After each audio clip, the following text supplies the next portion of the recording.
训呢，在当前是一个很热门的话题，这个也是我觉得也是抓住了足球未來發展人才，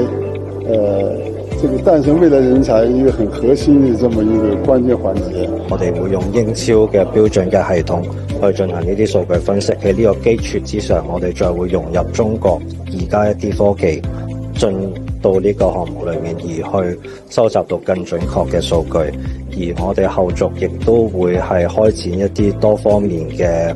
項目，係可以全國性發展。咁收集完數據，佢哋可以喺呢個平台上邊去認識到更加多對足球有興趣嘅朋友啦。呢啲學員更加多機會去接受到比較係英超水平嘅訓練，而提高佢哋個人嘅水準。當然呢一樣亦都可以為國內嘅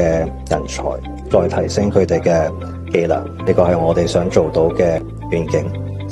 I mean, one of the reasons we signed the agreement with the Chinese FA is to enhance the connection between some of the top players within China, to bring them through into a Premier League environment, to see how they perform on a Premier League stage and within a Premier League squad.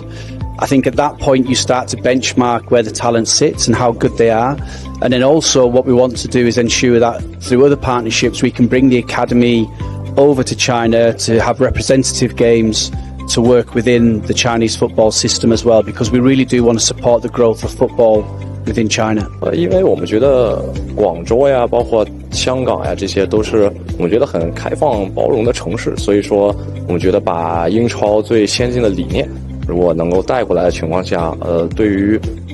不只是大湾区吧，整个中国足球的发展，我们也希望能尽一份力量。